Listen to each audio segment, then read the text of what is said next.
Baik, selamat pagi teman-teman semuanya. Assalamualaikum warahmatullahi wabarakatuh. Ketemu lagi di kelas pagi hari ini. Mudah-mudahan teman-teman semuanya, baik yang di dalam maupun di luar negeri, sehat semuanya, bisa mengikuti dengan baik materi yang akan kita sampaikan pada pagi hari ini, dan tentu bisa bermanfaat untuk memperbaiki strategi maupun teknik trading kita. Pada pagi ini kita akan membahas materi breakout. Ya, materi breakout ini tentu akan bermanfaat nanti ketika kita menemukan peluang yang kita anggap nanti berpotensi untuk bisa kita manfaatkan untuk taking profit. Ya, jadi pada pagi hari ini materi kita adalah breakout. Banyak di antara kita yang belum memahami breakout ini seperti apa. Jadi breakout itu dia sudah melebihi atau artinya menembus garis resisten maupun supportnya. Menembus dalam artian ini harus sudah selesai candlenya, harus sudah terbentuk dengan sempurna. Jadi bukan masih running, bukan masih berjalan, tetapi ini sudah terbentuk dengan sempurna. Ya, ini misalkan saya kasih contoh. Ya, saya kasih contoh misalkan yang bawah ini menembus support, maka ketika menembus support ini di candle selanjutnya berpeluang untuk lanjut. Lanjut di sini bukan berarti seterusnya lanjut, tidak. Ada peluang di sana untuk kita nanti manfaatkan untuk taking profit. Termasuk ketika ada breakout di atas. Ini resisten, ini breakout namanya.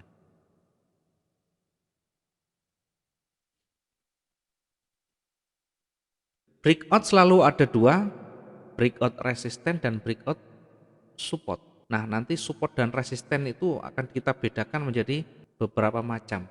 Yang pertama, support dan resisten dari trend line.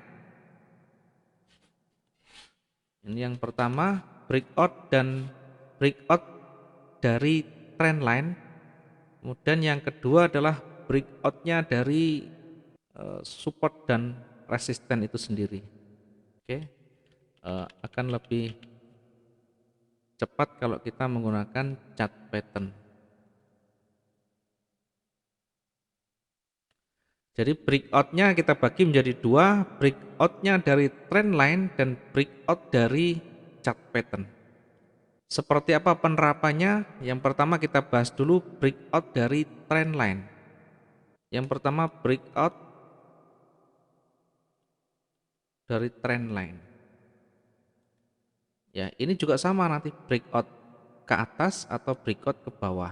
Ini yang ke atas namanya resisten, ini support. Namanya breakout selalu breakout support dan resisten. Contoh kita buat kita perlihatkan ini adalah trend up. Kemudian ini trend up kita tarik garis begini. Ya, kita tarik garis ini menyentuh ujung terendahnya atau lembahnya. Karena ini trend up. Jadi trend naik, kemudian kita tarik garis trend atau trend line. Ini adalah trend line. Maka yang di bawah ini adalah support trend line.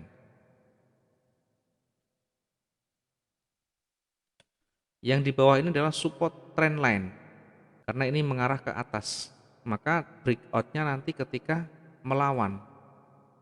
Sehingga breakoutnya di sini nanti ketika breakout begini dan sudah menjadi candle yang utuh sempurna, maka inilah breakout. Kita bisa entry di sini, sell. Kemudian bagaimana menempatkan area stop loss? Kita bisa taruh di bawahnya support yang terdekat di sana. Atau mungkin di sini ada ekor panjang, boleh kita taruh di bawahnya. Ini SL-nya di sana. Ini namanya breakout dari trend line. Kita akan coba melihat bagaimana prakteknya.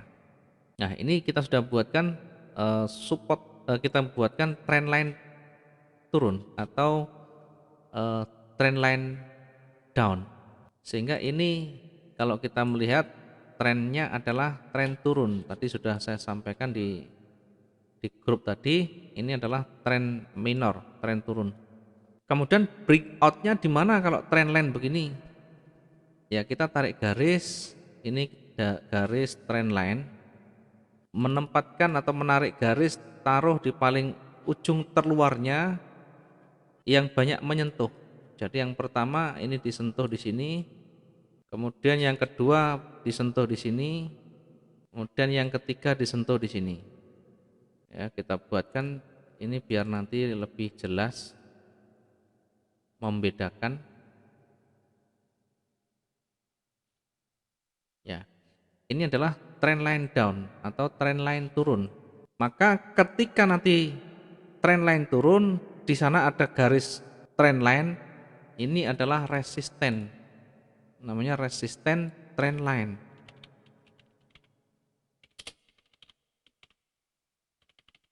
Nah, ini adalah resisten trend line. Sehingga nanti ketika ini trend turun kemudian naik menembus trend line resistennya ini misalkan begini, ini saya kasih warna hijau karena naik itu adalah warna hijau.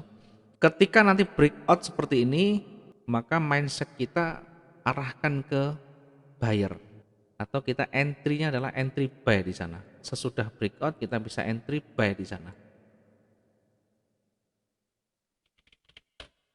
Ya, kita bisa entry buy di sana. Tentu dengan perhitungan dan resiko yang harus kita pertimbangkan. Kalau misalkan ini breakout, di mana kita taruh stop loss-nya? Ya, di bawah itu ada rejeksi atau di bawah sendiri ada area support, maka taruh boleh di bawahnya. Boleh di sini atau di bawahnya. Sehingga peluang untuk kita nanti taking profit tetap ada di sana. Di kondisi apapun kita bisa memanfaatkan peluang itu. Apakah ini berlaku untuk di H1? Tidak, ini juga berlaku di time frame yang lain. Kita ambil contoh misalkan di time frame H4 lebih tinggi, kita coba untuk melihat H4, kemudian kita lihat. Nah, saya kasih contoh begini, ini adalah trend up, trend line naik, kemudian di trend line up, jadi trend line naik, yang di bawah itu adalah support trend line. Jadi ini adalah support trend line. Ini adalah support trend line. Kenapa yang digaris di bawah? Karena ini trennya trend up. Kalau trend down, yang digaris di atasnya. Sehingga nanti kalau ini trend up kemudian di breakout atau ditembus oleh candle berlawanan, maka di situ adalah breakout namanya. Kemudian ketika breakout kita entry di sana. Nah, di candle selanjutnya kita entry sell. Lah itu kan hijau. Ya, market tidak akan selalu yang sesuai kita angankan, tidak akan selalu sesuai yang kita pikirkan. Maka yang paling penting dan bijak adalah bagaimana kita memanage kerugian kita.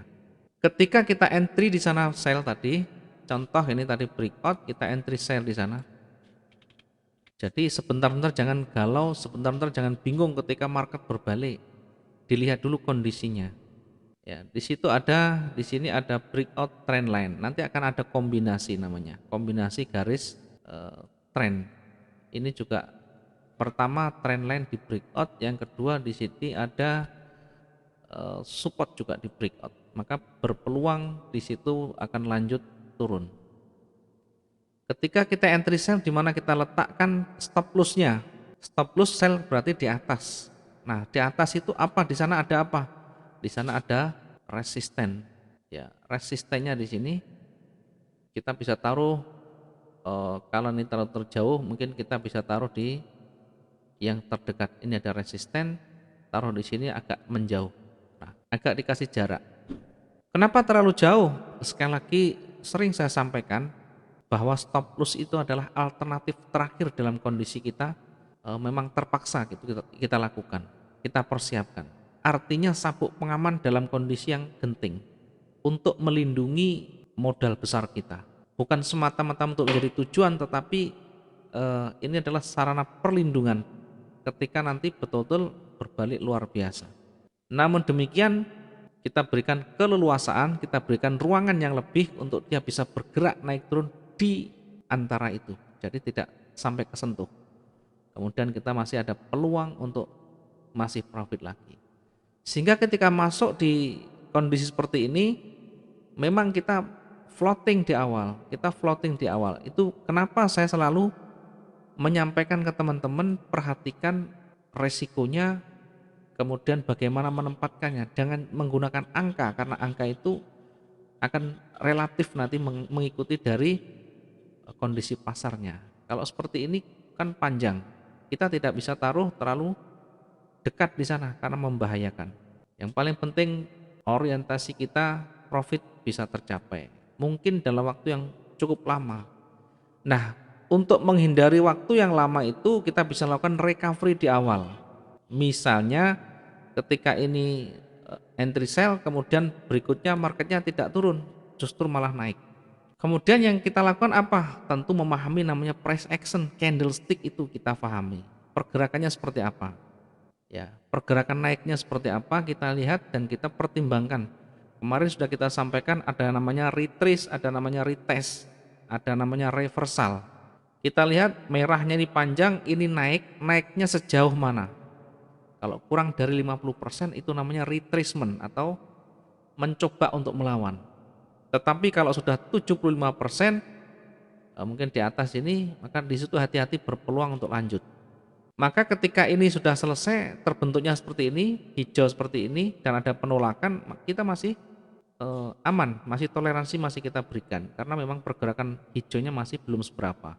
Kemudian berikutnya dilihat ada candle mulai merah, kemudian di sini ada merah lagi.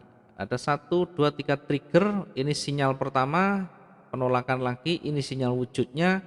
Maka di candle ini pun kita bisa entry lagi. Ya, karena itu pentingnya manajemen lot. Jadi ketika ada peluang kita bisa masih lakukan entry lagi, bisa menyelamatkan yang lain. Ya, sehingga kita bisa entry lagi di sini. Entry-nya apa? Apakah buy? Bukan. Karena ada sinyal petunjuk sell, kita entry sell lagi. Ya, misalnya ini kita entry sell, tetap kita antisipasi, kita lakukan namanya batasan toleransi. Ya, kita bisa toleransikan ini di area yang ada rejeksi, ditaruh di atasnya pun boleh, atau taruh di tempat yang sama pun boleh. Apakah nanti tidak membahayakan? Ya, tentu kita yang menentukan, karena lot itu kita yang menghitung, kita yang memanfaatkan, dan kita yang tahu nanti. Tidak bisa sama dengan saya. Kalau saya menggunakan lot yang besar, ya tentu tidak sampai begini, saya sudah keluar duluan. Jadi lot ini nanti masing-masing berbeda. Perhatikan ketika kita menentukan lot begini. Bagi saya kalau ini sudah naik dan tidak bersahabat, saya cut loss di awal lebih cepat. Kemudian lihat peluang lagi, masuk lagi. Atau bahkan begini kalau saya. Ini sudah sell, kemudian naiknya tinggi, ketika di ujung tidak ada ekornya, bodi utuh warna hijau begini, saya bisa entry sell di sana. Di ujungnya saya bisa entry sell di sana, memanfaatkan peluang pergerakan untuk koreksinya. Ya, mungkin teman-teman sudah pernah lihat dan pernah kita tunjukkan yang kita lakukan namanya recovery. Ya, tentu ini membutuhkan latihan. Tidak bisa nanti serta teman-teman tidak pernah latihan kemudian dalam kondisi panik menggunakan recovery begini, hancur nanti, tidak bisa. Contoh kalau di awal tadi selnya 0,5, saya bisa angka 0,75 di sana. Sehingga harapan saya adalah koreksi. Ya, harapan saya adalah koreksi. Koreksi apa? Koreksi turun, karena masih belum apa-apa, pergerakan naiknya belum seberapa. Ya, belum terlalu tinggi. Maka saya bisa manfaatkan, contoh kalau kita manfaatkan di ujung tadi, kita manfaatkan sell di sana, ini sudah turun lumayan. Nah, turunnya adalah 400, 500 sekian, 506 misalkan ya. Kita kasih contoh dulu. Nah, tujuan recovery ini tentu untuk mempercepat keluar dari market dalam kondisi yang tidak terlalu rugi banyak. Ya, ini yang pertama untuk kita lakukan untuk memperkuat psikologi kita. Karena orang kena floating besar itu pasti makin deg-degan, makin drop. Berbeda ketika kita sudah exit. Ya, contoh tadi kalau saya menggunakan di sana sell berarti dapat 502. 502 ini kalau saya kalikan lotnya 0,75, maka saya dapat 376 dolar. Oke, yang di bawah tadi sell misalkan 0,5. Kita nanti akan gabungkan. Ini 376 misalnya ya. Yang di bawah kita lihat, kita ukur. Ketika tadi saya entry sell di sini, kemudian marketnya naik, ini naik sampai 1012. Ya, 1012 dibagi 2, 506. Ini kerugian kita. Kemudian kita kurangi dengan 376. Nah, kita tinggal rugi 130. Kita bisa close di awal lebih cepat atau kita bisa menunggu beberapa saat tergantung kondisi market.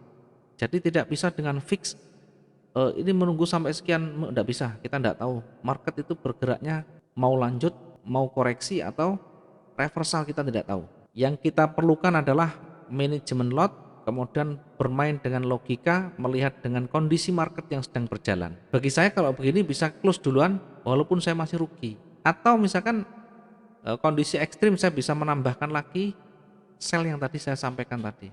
Ini sebenarnya kalau kita mau bersabar juga di jam berikutnya, kalau saya gunakan lot 0,75 ini kita tetap bisa kembali, misalkan ini sempat turun dan di angka 843. Kalau sampai di bawah ya, misalnya kita entry-nya tadi di ujung sampai sell-nya di bawah, ini sudah 1130.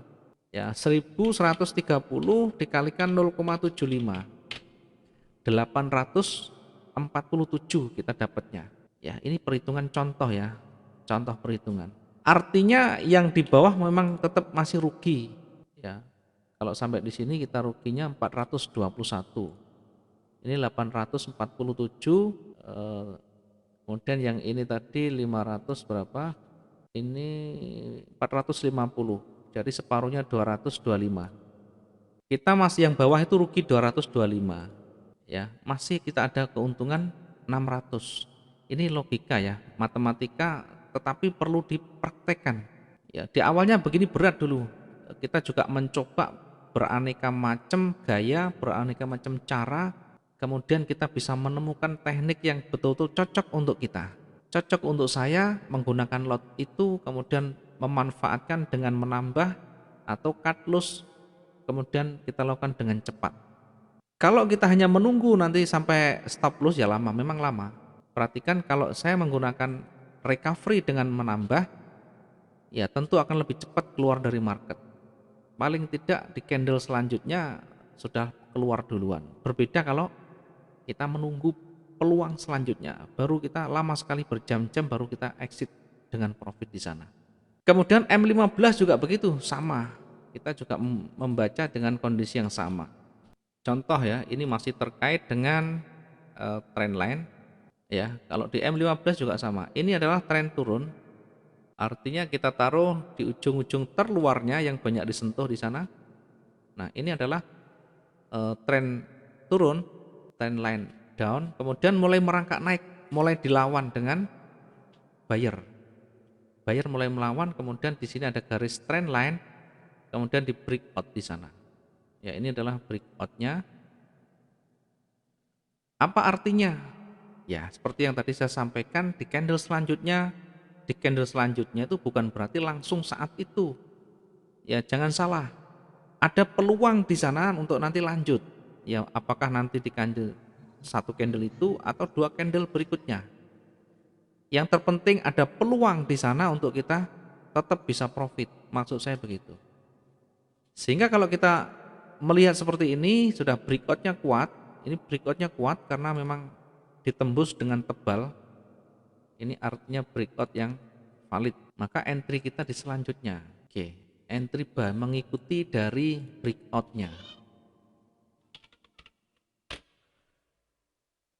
Jangan lupa begitu kita entry, yang pertama kali kita pikirkan adalah resiko. Di mana resikonya? Taruh kalau ini buy di bawah berarti resikonya taruh di bawahnya harga supportnya. Jangan terlalu dekat dari supportnya. Bisa taruh di 250 atau 150, melihat panjang dan pendek candle yang terbentuk. Ya tidak ada yang pasti, tidak ada yang fix. Ini adalah bentuk permainan logika, bagaimana kita terbiasa, bagaimana kita mempraktekkan di sana. Semakin banyak kita pengalaman, akan semakin kita banyak menemukan hal-hal yang bisa membantu mendewasakan kita, mematangkan dari teknik yang kita gunakan. Ya, jangan terus kita berpikir oh ini stop lossnya di 300 pip. Ya, silakan boleh-boleh saja. Cuma kalau kita tidak melihat kondisi lapangan, kondisi marketnya, maka nanti yang terjadi selalu tersentuh yang namanya stop loss itu. Sehingga habis modal kita bukan karena kita bertarung, tetapi habis karena kena stop loss. Oke, ini adalah satu contoh begini. Stop lossnya ditaruh di bawah. Sehingga kita sampaikan berulang-ulang begini, coba dipraktekkan. Jangan tidak pernah praktek tiba-tiba tanya, oh ini kira-kira stop lossnya di mana ya? Masih bertanya lagi. Padahal ini sudah kita ulang-ulang berulang kali sudah. Ya, karena itu belajarlah menarik garis kiri kanan dilihat. Baik di sana targetnya ya jangan muluk-muluk sudah. Kalau kita 100 ya 100, sudah tidak usah muluk-muluk dulu. Kecuali sudah terlatih kita menguji, terlatih itu sudah terbiasa. Oh nanti naik di mana dia akan berusaha menyentuh titik rejeksi yang pernah ditolak, pernah sebelumnya terjadi di sana.